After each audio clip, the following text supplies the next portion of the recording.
Bonsoir à tous, bienvenue dans le Ndimba, votre rendez-vous de l'actualité politique. L'invité de cette semaine a pour mission de permettre aux Gabonais de manger local, avoir des fruits et légumes sains et pas chers.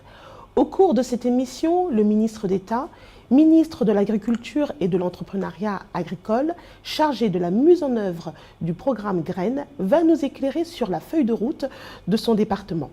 Bonsoir Mathieu Boumba-Nzengi. Bonsoir madame. Bienvenue dans le Ndimba. Avant d'aborder les grands dossiers de votre département, nous allons faire plus ample connaissance, comme le veut la tradition du Ndimba. Je vous propose de suivre ce portrait parcours de vous. Né le 31 décembre 1955 à Mongoundou-Ndende, au sud du Gabon, Mathieu Boumba-Diengui est ministre d'État, ministre de l'Agriculture, de l'Entrepreneuriat agricole, chargé du programme Graines. Cet homme politique, membre de l'Union du peuple gabonais, est un universitaire pur jus. Titulaire du baccalauréat A4 en 1976, Mathieu Boumba-Diengui s'est intéressé aux études de psychologie, menées d'abord au Gabon, à Montpellier, et couronné par une thèse de 3e cycle en 1985 à l'université de Lyon 2. Le ministre d'État Boumba-Diengui est ministre d'État assistant CAMES et exerçait jusque-là à l'université Omar Bongo en faculté de lettres et sciences humaines au département de psychologie de 86 à 2005. Tout en étant enseignant à la faculté de lettres de Libreville, il a également dispensé des enseignements à l'École nationale d'action sociale et sanitaire de Libreville, puis à l'université Jules Verne de Picardie à Amiens en qualité de stagiaire pour l'obtention de la thèse d'habilitation à diriger des recherches. Sur le plan politique, Mathieu Boumba-Diengui fut secrétaire politique chargé de la jeunesse de l'UPG de 90 à 93 et secrétaire exécutif de l'Union du peuple gabonais pendant 10 ans de 93 à 2013. Homme travailleur, il aime le football comme loisir. Mathieu Boumba-Nzengi, on a enquêté sur vous et nous savons que vous avez un fétiche pour les belles chaussures. Est-ce une manie, un manque à combler ou êtes-vous simplement une fiction victime, une victime de la mode? Non, je ne suis pas une victime de la mode, mais on cherche toujours à être bien habillé. Les chaussures, on les achète en fonction des moyens qu'on a. Si ces moyens permettent qu'on s'achète une belle paire de chaussures, ben on le fait. C'est tout. Vous avez un style particulier à propos des chaussures, un style anglais, français? Style français, style européen. J'aime bien les chaussures de couleur noire. De couleur noire. Voilà. Également, au cours de ce reportage sur vous, nous avons constaté un livre important sur votre bureau. Il s'agit de la Bible. Oui. Je crois en Dieu et c'est pour ça que je suis toujours muni de ma Bible, dont je lis certains versets tous les matins avant de commencer mon travail. La Bible et également, vous êtes un lecteur, vous aimez la littérature. Oui, je suis enseignant de formation, donc je lis beaucoup. Quel est votre auteur préféré? En tant que psychologue, oui. Je suis déjà très séduit par l'œuvre de Freud, de Sigmund Freud. Oui. Et je suis également séduit par les œuvres de tous les psychologues qui ont écrit sur la psychologie du monde du travail et des organisations.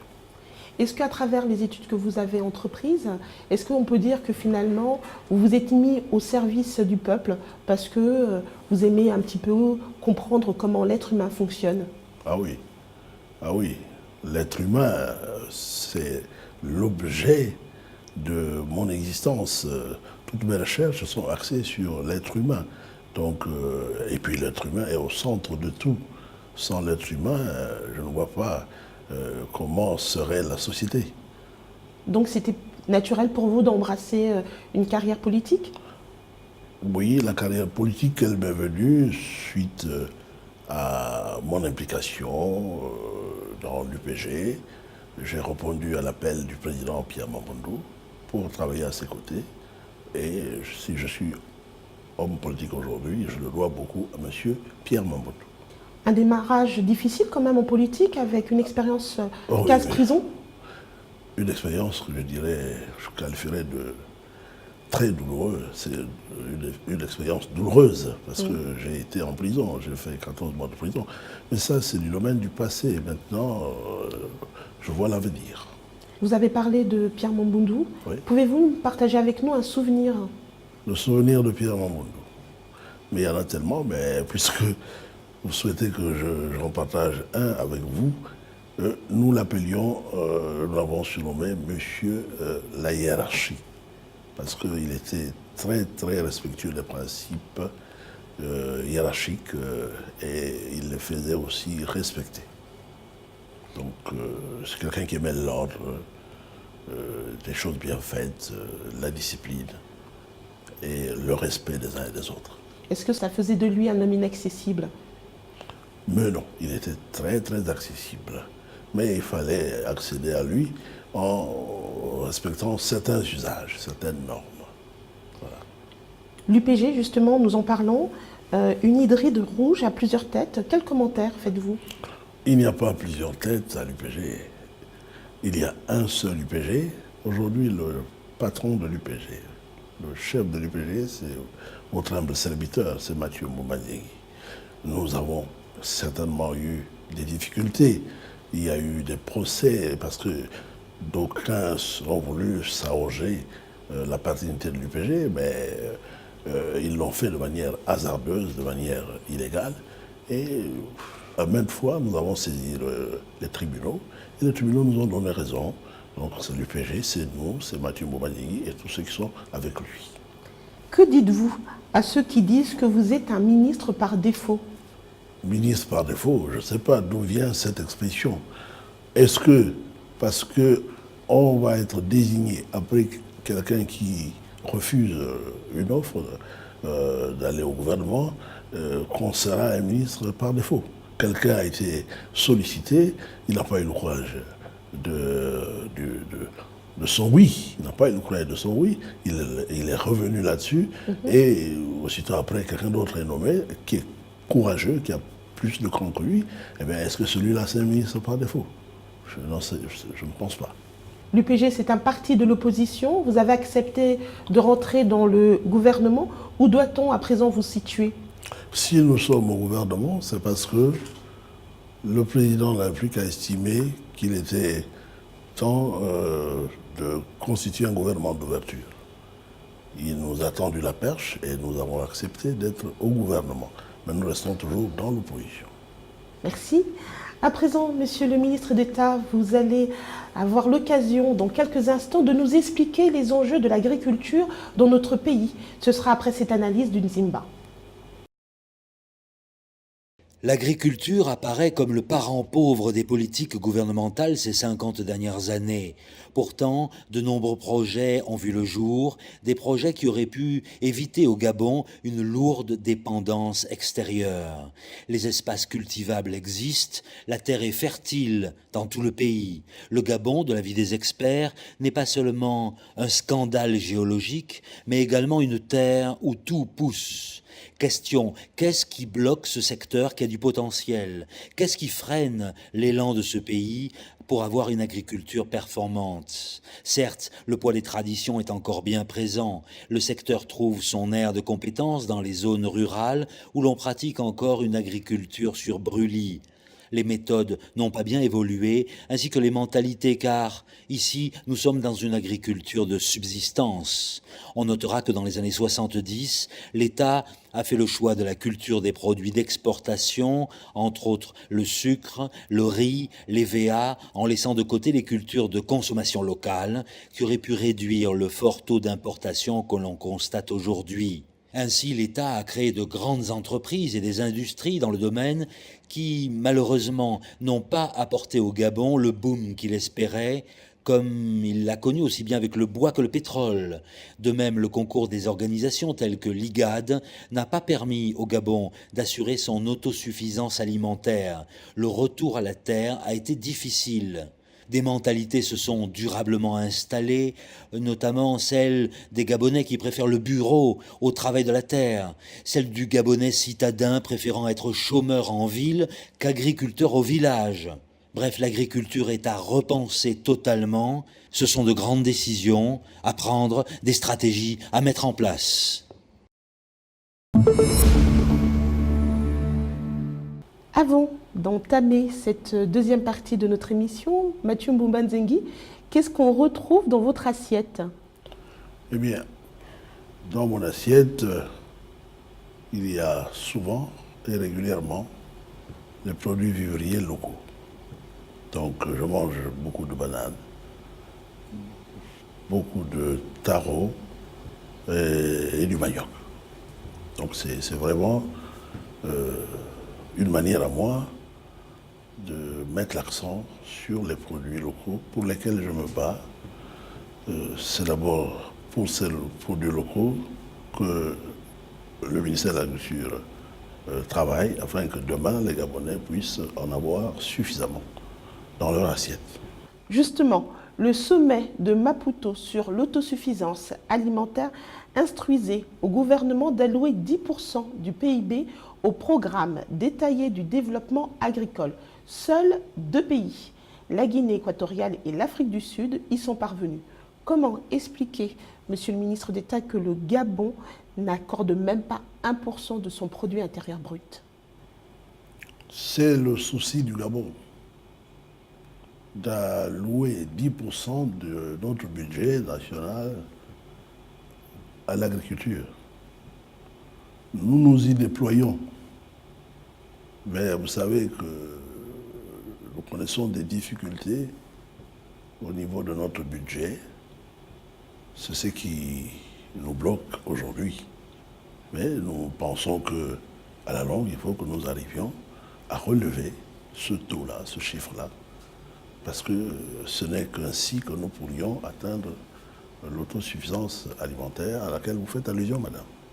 Vous avez pourtant un département capital, c'est un département lié donc au bien-être des Gabonais. Et quels sont les mécanismes mis en place pour parvenir justement à l'obtention de ces 10%? Mais il faut produire. Mais les Gabonaises et les Gabonais produisent. Ils produisent, mais il faut rationaliser cette production-là. Hein, quand vous faites le long de la route, vous partez de Libreville pour Moabi par exemple, vous constatez qu'il y a le long de la route des tas de bananes, des tas de manioc, mais c'est pour démontrer suffisamment que les Gabonais travaillent, ils s'intéressent à l'agriculture. Bon, peut-être qu'aujourd'hui, la couche de la population qui ne s'intéresse pas encore à l'agriculture, c'est celle qui est constituée par les jeunes.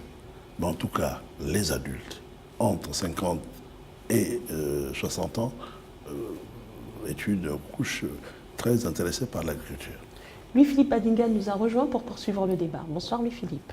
Bonsoir Monsieur le Ministre. Bonsoir. L'état de lieu de l'agriculture au Gabon nous montre une forte dépendance vis-à-vis de l'étranger. Quels sont les mécanismes, sinon les politiques mises en place pour sortir de cette dépendance qui coûte à l'État un peu plus de 300 milliards de francs CFA? Oui, je reconnais que notre pays dépense beaucoup d'argent pour l'alimentation des Gabonais. Nous sommes entre 250 à 300 milliards par an. Pour diminuer cette dépense, pour la ralentir, il faut que nous produisions davantage. C'est vrai, je vous disais que les Gabonaises et les Gabonais produisaient, surtout au niveau des petits exploitants agricoles. Nous avons pendant longtemps fait de l'agriculture de rente. Aujourd'hui, nous avons décidé de mettre l'accent sur les petites exploitations. C'est ce qui se passe d'ailleurs partout.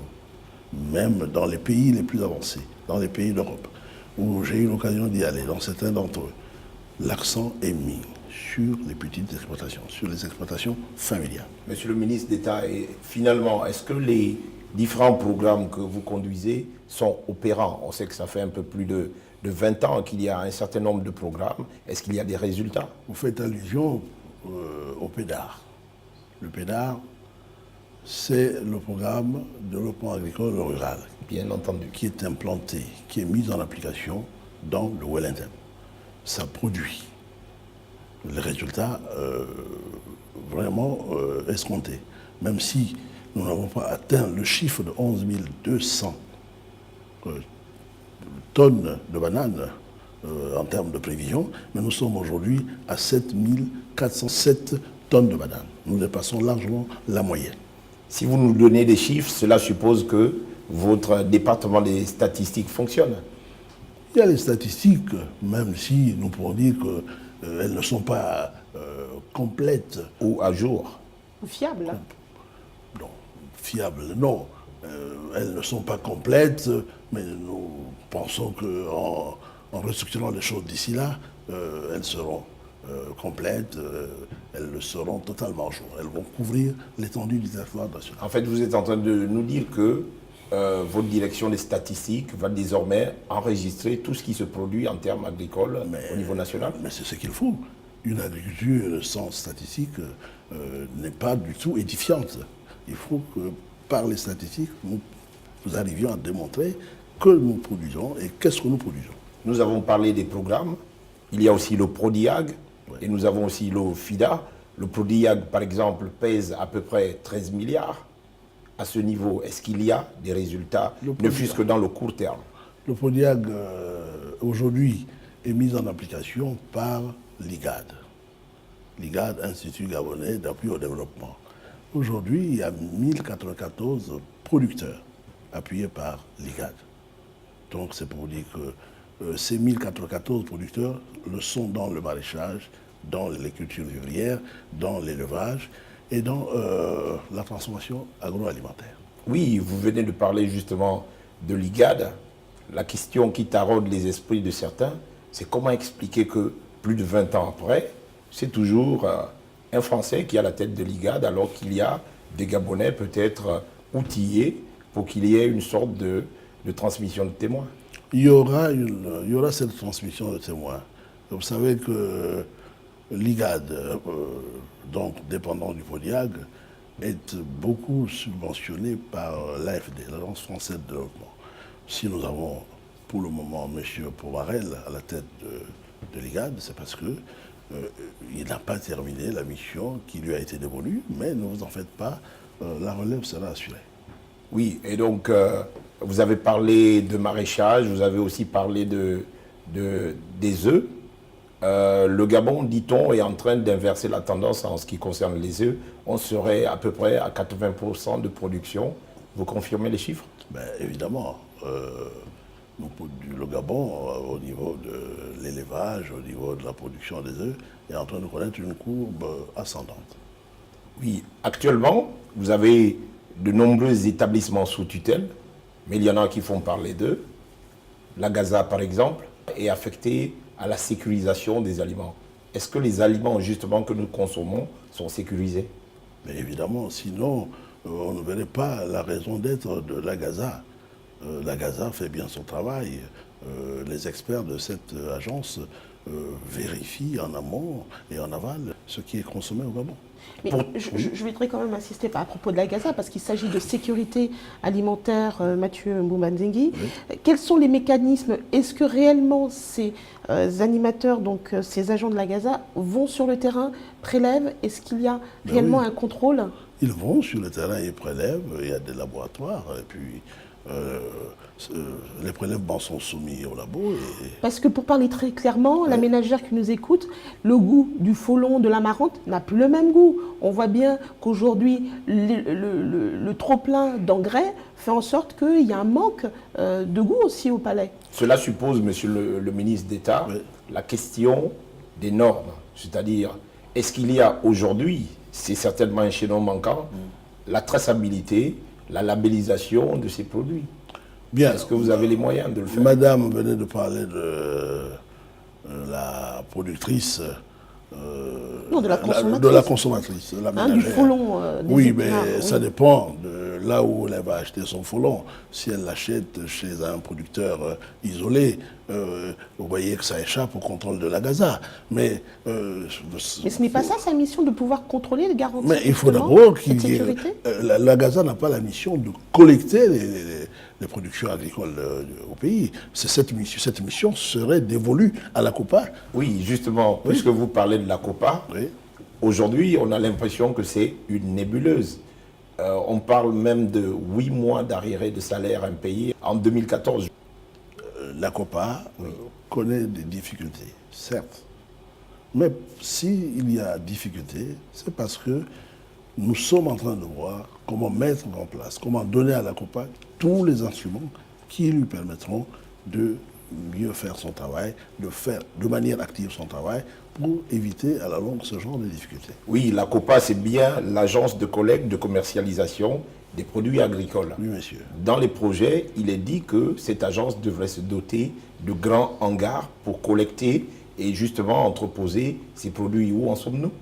Bien, nous en sommes au niveau où il y a un dossier sur la table du gouvernement. On sait qu'il y a des investisseurs espagnols qui sont justement... Évidemment, c'est la société Catri Voilà. qui est prête à venir, qui a déjà donné son accord, mais nous voyons maintenant comment trouver les moyens pour que cette société puisse rentrer, cette banque puisse rentrer dans ses moyens, permettez-moi de le dire, afin que la COPA puisse être fonctionnelle de manière effective. Monsieur ceux le qui nous ministre écoutent, d'État, parce que- j'ai l'impression, pardon Patricia, j'ai l'impression que vous nous cachez quelque chose parce que nous avons appris que ces Espagnols veulent mettre sur la table 12 milliards. Mais comment expliquer que pour la COPA qui se meurt, l'État ne puisse pas courir vers ces 12 milliards, je veux dire? Je ne peux pas dire aujourd'hui que l'État ne veut pas mettre Mais les qu'est-ce moyens. qui bloque? Je vous dirais que récemment, le dossier a pris une autre dimension. Le dossier évolue maintenant.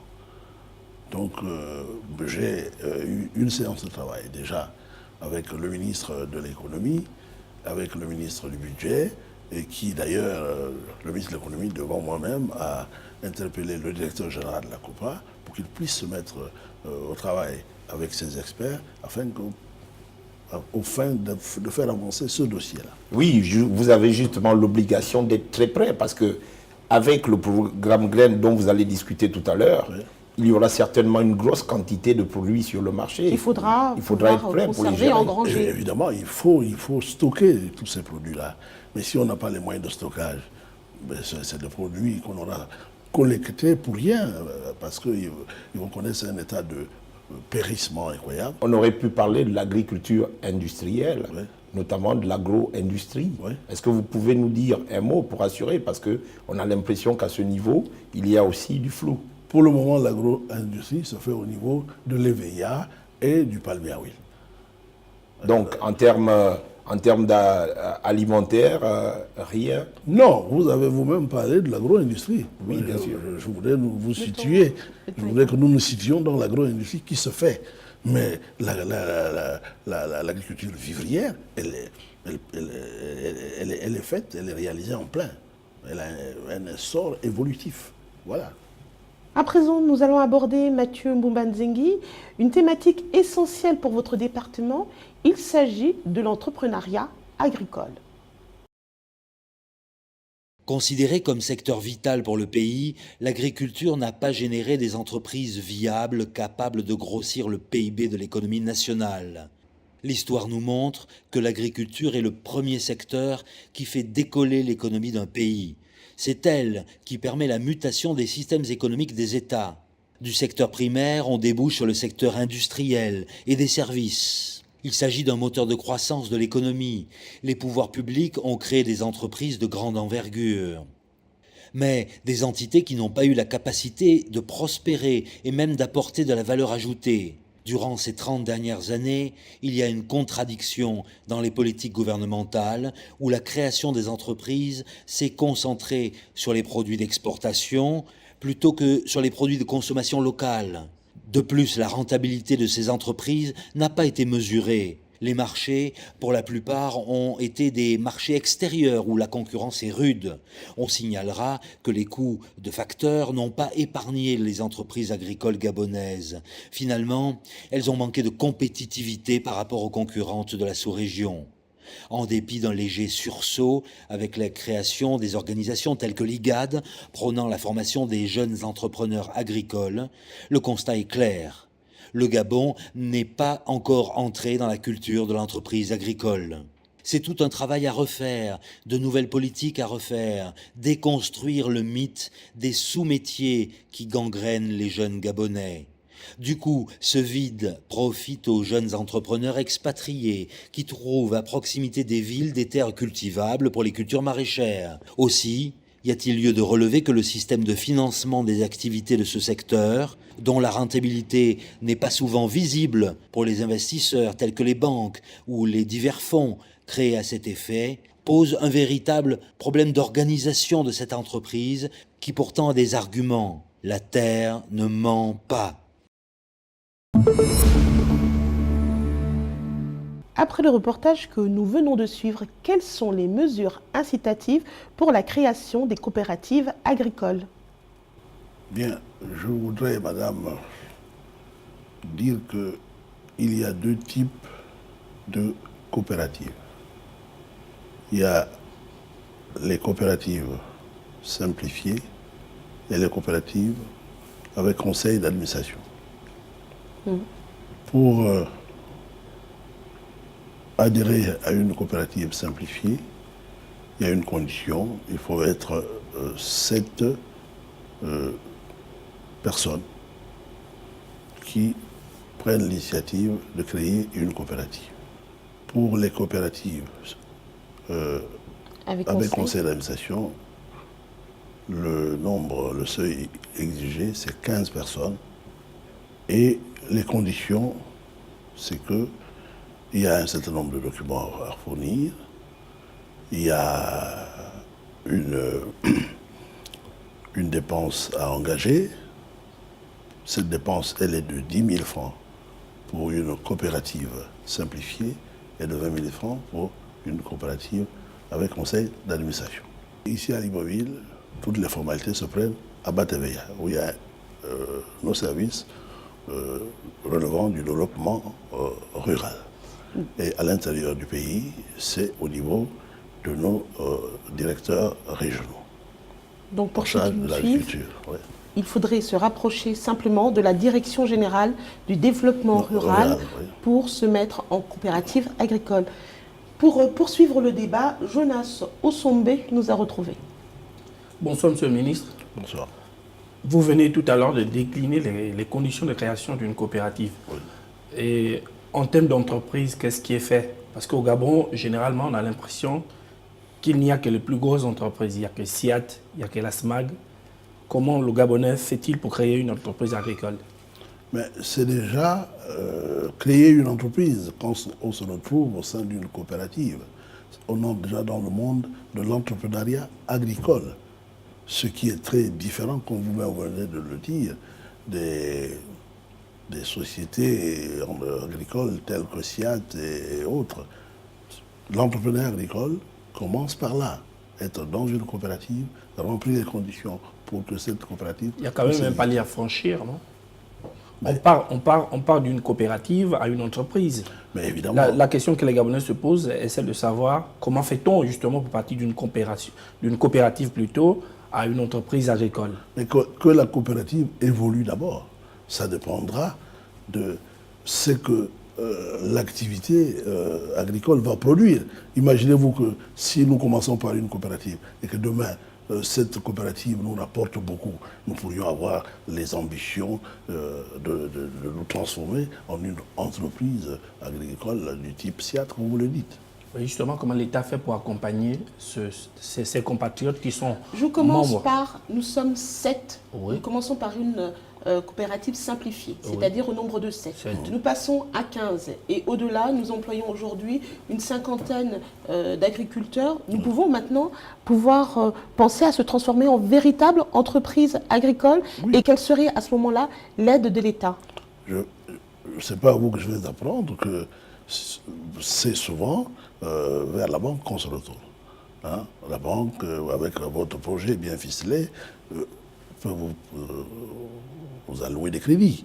Il en est de même pour le gouvernement. vous pouvez obtenir de l'aide du gouvernement. Mais c'est mieux que les aides soient sollicitées à des organismes comme la FAO, comme le FIDA. Ces organismes sont là pour appuyer le développement agricole dans nos différents pays. Combien de coopératives ont déjà initié la démarche? Est-ce qu'aujourd'hui, vous pouvez dire aux Gabonais combien d'entreprises agricoles existent? En termes de coopératives? Non, vous dites que vous avez dit que pour partir, pour créer une entreprise, oui, on part d'une coopérative, comme vous venez de l'expliquer. Oui. Et cette coopérative, une fois devenue prospère, a naturellement besoin d'être un établissement. Et puis je voudrais dire que les coopératives n'existent pas que qu'au niveau du secteur agricole. Hein, les coopératives existent dans d'autres secteurs également. Quelle différence faites-vous entre coopérative et entreprise? Coopérative, c'est une sorte d'entreprise, mais en miniature. Ce n'est pas une entreprise. C'est un regroupement d'hommes qui choisissent d'être ensemble pour travailler, pour développer tel ou tel secteur d'activité. Les statistiques de votre direction, justement, des statistiques étant à jour, aujourd'hui, le Gabon compte à peu près combien d'entreprises agricoles tenues par des nationaux? Bien, mais moi je parlerai en termes de coopératives à grande échelle, mais pas en termes d'entreprise. Et au nombre de combien? Donc ce qu'on va retenir, Madame Ochanga, c'est que le ministre est en train de nous dire qu'il n'y a pas d'entreprise agricole, il y a plutôt des coopératives agricoles. Mais non, je n'ai pas dit ça. J'ai dit la tendance évolutive est d'aller vers des entreprises agricoles. D'ailleurs, c'est le débat que nous avons aujourd'hui avec la BAD. La BAD qui insiste pour que les jeunes s'intéressent de plus en plus à l'activité agricole à travers l'entrepreneuriat agricole, à travers la création des entreprises agricoles. Est-ce qu'on peut dire, Monsieur le ministre, pour poursuivre, que la transformation de produits finis est une réalité au Gabon? Ben, c'est une réalité. Aller dans la zone d'un coq, vous voyez comment, même si ce n'est pas au niveau de produits alimentaires, mais au niveau, par exemple, du bois, la transformation, elle est effective, elle est réelle, elle est là. Nous, on parle des produits agricoles. Mais la transformation de produits finis, oui, localement, à petite échelle. Hein. Moi, je reviens du Maroc où j'ai pris part au Salon international de Meknes. Et j'ai amené avec moi des agriculteurs gabonais qui ont exposé des produits qu'ils ont transformés localement. On a l'impression que l'agriculture au Gabon est toujours artisanale. Qu'est-ce que vous tirez justement de vos différentes participations à ces grandes foires agricoles? Qu'est-ce que l'artisan justement gabonais tire depuis de 20, 30, 40 ans il est vrai, de ces sorties-là? Il est vrai que de mes différentes sorties, comme vous le dites vous-même, je devrais tirer quelque chose. Mais évidemment, je vous apprendrai que dans ces sorties-là, au cours de ces sorties, les grands débats, la plupart des débats tournent autour de la petite agriculture, de la petite exploitation agricole, de l'agriculture familiale.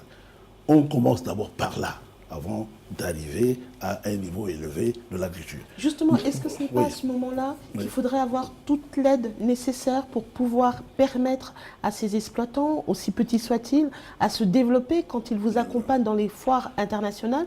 Ils reviennent où ils ont l'impression qu'il n'y a pas toujours de suivi. C'était pas une belle promenade, mais un bel espoir. Vous savez, je reviens récemment de Beauvais, en France,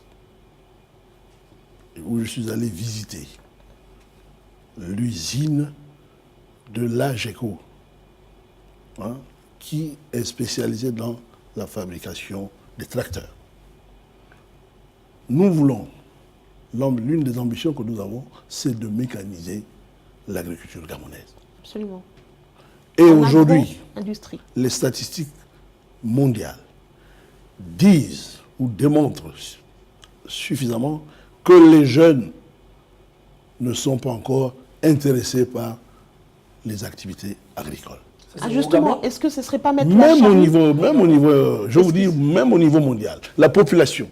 Mais est-ce que c'est là un prétexte pour que le Gabon ne fasse rien? Mais attendez, laissez-moi y arriver. La population agricole aujourd'hui, la moyenne de cette population est l'âge moyen est de 59 à 60 ans. Vous voyez comment les jeunes tardent à aimer l'agriculture. Donc nous, on attend qu'ils deviennent vieux pour que... Mais nous nous battons pour ça. Moi, je me bats pour ça. Quand je vais à Beauvais pour aller visiter l'usine des tracteurs, c'est pour permettre la mécanisation agricole. Mais nous devions d'abord savoir pourquoi les jeunes ne s'intéressent pas. C'est tout. S'il vous plaît, oui, mais, oui. Je voudrais quand même... Je voudrais Monsieur que le ministre nous en d'État, parlions. vous n'avez pas répondu à cette question. Oui. Les agriculteurs, les exploitants qui vous accompagnent au cours des salons viennent avec des produits qui sont transformés, mais dont ils n'arrivent pas à tenir le cap. C'est-à-dire à tenir le cap. C'est-à-dire que ce genre d'exploitation, on a bien vu dans les marchés, on voit une marque X, ça dure quelques mois, quelques années, et puis ça disparaît parce que déjà même à cette étape-là, ils n'arrivent pas à maintenir la production. Leur production, c'est des productions, comme a dit votre collègue, de type artisanal. Cette femme... C'est pas moi qui l'ai dit, c'est vous qui l'avez sorti. Non, c'est vous. Moi, je vous ai demandé si c'était industriel. À quel moment on peut avoir des entreprises industrielles? Vous avez dit non, au Gabon, l'agriculture est encore artisanale. Donc les entreprises... Non, mais l'agriculture, elle est encore au niveau des petits producteurs. C'est vous qui le dites. Mais oui, je le dis. Il faut soutenir ces petits producteurs. Mais mon souhait est que vraiment, demain, ça puisse atteindre des dimensions considérables. En soutenant avec, par exemple, la mécanisation agricole. Bon, si l'on considère, selon vos statistiques, que du point de vue international, les jeunes, ça donne très tard, donc vieux, au métier agricole. J'ai pas dit ça. Non, c'est pas ce que vous avez dit. J'ai pas dit. Ceux qui font l'agriculture, pour le moment, et qui le font, qui sont plus nombreux, ce sont les adultes. Les jeunes ne sont qu'en petite portion. Pour faire justement, dans l'émulation, une autre question qui... tout à l'heure, mes collègues parlaient d'une aide espagnole de 12 milliards qui traînait. Il y a encore, il paraît, une autre entreprise espagnole. Maquiber, merci. Merci, puisque vous êtes au courant de... Mais j'ai le dossier.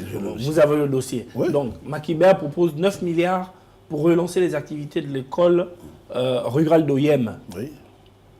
Mais il paraît que là aussi, il y a des blocages. Le dossier somnole dans vos bureaux. Quand on vous entend dire blocage, on peut penser qu'il y a une volonté manifeste de freiner l'évolution des dossiers. Non, ce n'est pas ça. Qu'est-ce qui se passe? Ce n'est pas parce qu'un partenaire va manifester, va exprimer le besoin de venir investir au Gabon que tout de suite on va le faire aussi rapidement possible. Mais il y a quand même des étapes à franchir.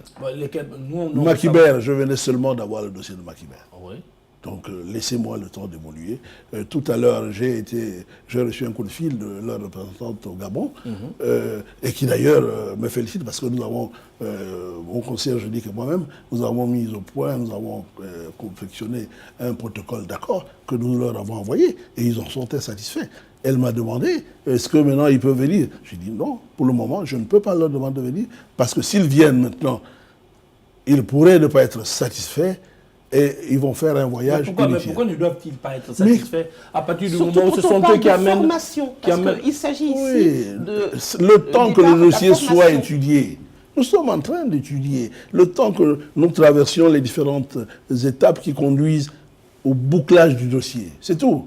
Ça veut dire que la formation du jeune agriculteur n'était pas à l'ordre du jour? Ça a toujours été à l'ordre du jour. Et l'école de Yem, qu'est-ce que vous pourquoi prendre tout ce temps pour faire en sorte que des investisseurs viennent... Vous savez qu'il y a des critères. Tant qu'on n'a pas rempli tous ces critères, mais on attend qu'ils le soient. C'est tout. Mais il y a loin de nous l'idée de bloquer les dossiers. Au contraire, vous savez, le président de la République, lorsqu'il m'a reçu pour la première fois, il m'a instruit pour que l'école de Yem soit restaurée, pour que des lycées soient construits. Mais nous sommes là-dessus, nous étudions, nous voyons la possibilité. Et vous connaissez aussi les difficultés financières du Gabon aujourd'hui. Donc nous avons besoin de partenaires qui viendront investir. Jeunesse, vous avez juste le temps de poser la dernière question à propos de la Commission nationale sur la coopération entre la FAO et le Gabon. Voici un autre instrument du point de vue du développement de l'agriculture qui est un problème. La CNFAO. Oui, monsieur.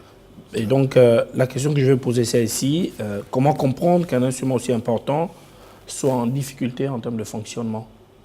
La CNFAO. Oui. Comme vous le savez, c'est la Commission nationale en charge du suivi de la coopération entre la FAO et l'État gabonais. Oui. On apprend que cette commission n'arrive pas à travailler faute de moyens. Les budgets, maintenant, les budgets de la CNFAO, il les détient de qui? Mais du ministère de l'Agriculture, de l'État gabonais. Donc, le budget gabonais, le budget de 2016 venait seulement d'être mis en place. Et nous sommes en train de regarder avec la CNFAO comment lui allouer quelques moyens, parce qu'il y a deux grandes manifestations qui vont être organisées d'ici là. Merci pour ces explications, Monsieur le ministre d'État. Un autre pan de votre département est celui-ci, et pas des moindres. Il s'agit du programme Graines, lancé en 2014. Rappelons que l'anagramme Graines signifie Gabonaise des réalisations agricoles et des initiatives des nationaux engagés. Nous suivons ce reportage. Projet d'envergure, Graines est une vaste coopérative. Il s'agit d'un outil qui a pour objectif de repartir aux fondamentaux de l'agriculture en territoire bantou en alliant une forte dose de modernité. Après les échecs des politiques antérieures, les pouvoirs publics ont cru bon et le moment opportun de lancer une entreprise rurale sur l'ensemble du territoire national. Il s'agit de construire une nouvelle dynamique qui devrait, selon ses concepteurs, conduire l'ensemble des citoyens à devenir à la fois leur propre employeur. Les politiques antérieures avaient pour but de former dans des métiers de prestige, ingénieurs, avocats, médecins, enseignants, magistrats, banquiers, informaticiens, etc. Question, si les débuts ont été spectaculaires avec la forte implication des autorités qui ont parfois planté la première graine de ces étendues ou de ces aires cultivables, a-t-on vu l'ensemble des contours de ce projet afin d'éviter les échecs des années 70 et 80? Rien n'est moins sûr, rétorquent les détracteurs du projet Graines. Et pourtant des espoirs sont fondés. Pour des observateurs qui sont nombreux, Graines pourrait être une solution à l'importation des denrées agricoles consommées par les Gabonais et appréciées par les Gabonais. Un autre avantage de ce projet, relève toujours les mêmes observateurs, c'est que Graines, contrairement au projet du passé, est basé sur les cultures de consommation locales améliorées. Contrairement à ce qui s'est fait dans le passé, la recherche semble s'associer à ce projet. Il y a une âme avec la mise en place des outils de gestion du projet au plan local, notamment les coopératives. C'est une nouvelle culture qui est introduite dans la réduction des produits importés. Peut-on dire que bientôt les Gabonais consommeront gabonais? Peut-on affirmer que la bataille de l'autosuffisance alimentaire trouvera avec ce projet sa solution? Toujours est-il que Graines est lancé, les moyens d'incitation doivent être utilisés ainsi que les modes de financement pour que naisse à long terme une véritable classe d'hommes d'affaires agricoles au Gabon. Mathieu Mbumba-Nzengi, le programme Graines, un programme ambitieux, reste une nébuleuse dans sa gestion. On se pose encore la question, est-ce qu'il dépend de la présidence de la République, du ministère de l'économie, du ministère de l'Agriculture? Ou l'OLAM? Bien, moi, je sais que le programme Graines dépend du ministère de l'Agriculture. OLAM n'est qu'un partenaire de l'État. Il détient 49% d'actions et l'État en a 51%. On vous voit assez peu sur le terrain, justement. Sauf quand il y a les sorties officielles du président de la République. Mais en dehors de ça, on ne vous voit pas trop sur le terrain. Je venais de vous dire que je suis en train de préparer une sortie qui m'amènera sur les sites du programme Graines, dans les 5 provinces où le programme Graines a déjà été lancé par le chef de l'État. Tout est fin prêt, je vais y aller d'ici là.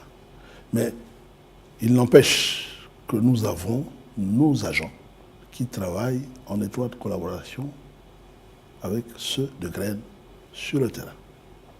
Justement, Monsieur le ministre d'État, il y a quelques problèmes concernant ce projet au niveau de Kulamuto, donc du département de la Lolo-Bouengidi, où, paraît-il, le projet n'est pas totalement lancé. Il y a quelques retards à l'allumage. Bon, mais vous savez quand même que le projet, enfin le programme, moi je parle de programme. Le programme Graines, ce n'est plus un projet, c'est un programme qui a déjà vu le jour, Il est encore au stade projet à Kulamuto. Qui est en route. Non, ça a été lancé par le président. Oui. Moi-même, j'ai eu l'honneur d'être aux côtés du président pour visiter déjà ce qui avait déjà été planté et ce qui a été planté pendant que nous étions là-bas avec le président. Donc à Boulamoutou, il n'y a pas de problème. Je n'ai pas dit qu'il n'y a pas de problème.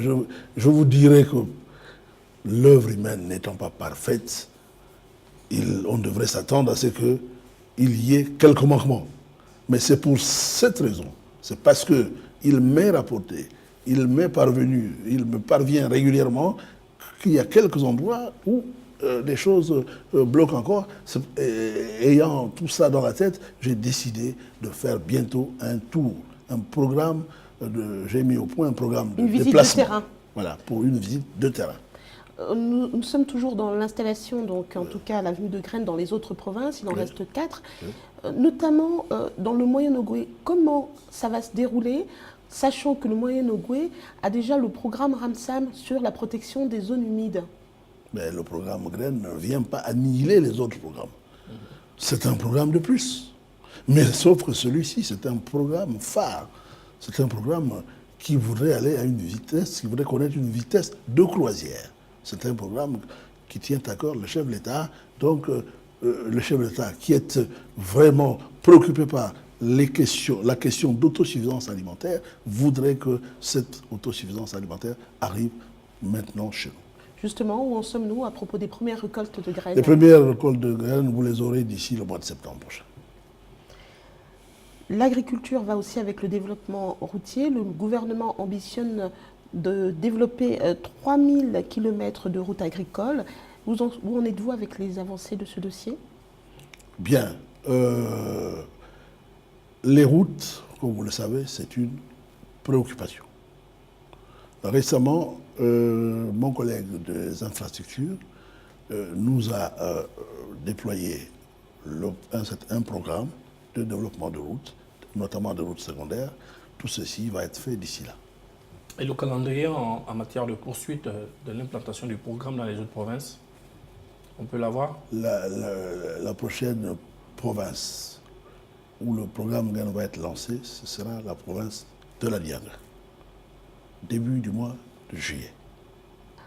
Vous l'avez abordé un peu plus haut, mais il s'agit ici également d'inciter la jeunesse à l'agriculture. Quelles sont les solutions pour inciter les jeunes à s'intéresser à ce secteur d'activité? Les solutions, c'est d'abord la communication, la sensibilisation, pour créer chez les jeunes un fort taux d'intéressement aux activités agricoles.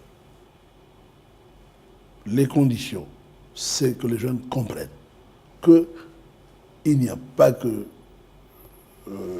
des études de médecine, des études de philosophie, des études d'ingénieur, mais il y a des études agricoles qu'il faut faire aujourd'hui. Il y a beaucoup à gagner dans l'agriculture. L'agriculture offre le nouveau marché pour la diversification de notre économie. Les jeunes y ont leur place. Et nous mettons l'accent sur les jeunes parce que nos populations sont de plus en plus vieillissantes et le fort taux de population chez nous, elle est constituée des jeunes. L'agriculture doit être l'affaire des jeunes, pas seulement l'affaire des adultes qui commencent à s'épuiser, à se fatiguer. Et ces mêmes jeunes vous reprochent de ne pas avoir suffisamment d'atouts incitatifs qui leur permettent de revenir vers la terre. Le président de la République, quand nous étions à Koulamoutou, a annoncé, au niveau du programme Graines, qu'en dehors de l'indemnité, du per diem que donnait Olam, que donnait la société Sotradaire, de concert avec l'État, ces jeunes devaient encore avoir un per diem de 100 000 francs tous les mois. Il y avait déjà 125 000 francs avant, et le président est venu ajouter 100 000 francs tous les mois. Ça, c'est une mesure incitative. C'est l'une des mesures. Je vous ai parlé, moi, de voir les jeunes rouler, faire l'agriculture sur des tracteurs. On peut faire l'agriculture sur son tracteur en étant habillé comme vous et moi. Ce sont les machines qui font tout. Et ça se fait ailleurs. Ça se fait ailleurs, pourquoi pas au Gabon. Monsieur le ministre d'État, nous sommes arrivés au terme de notre émission. Votre mot de fin, Mathieu Boumba Zengi. Mon mot de fin, madame, c'est de dire aux Gabonaises et aux Gabonais qu'il est temps que nous rendions à la terre ces lettres de noblesse. Il y a beaucoup à gagner de la terre. La terre, c'est elle qui permet qu'il y ait une agriculture forte, compétitive. Et nous avons au Gabon tous les atouts pour y arriver. Nous sommes un pays où nous avons aujourd'hui 5 millions d'hectares de terres cultivables, 800 kilomètres de côtes avec une pluviométrie abondante. Donc nous avons tous les atouts. Vraiment, il suffit que nous exploitions ces atouts pour que nous devenions demain un pays, un grand pays producteur en matière agricole. Merci, Monsieur le ministre d'État, d'avoir accepté notre invitation, aux téléspectateurs d'avoir suivi ce numéro du Nzimba. Louis-Philippe Badinga et Jonas Osombe étaient avec moi pour animer le débat. Merci à l'équipe technique et à bientôt.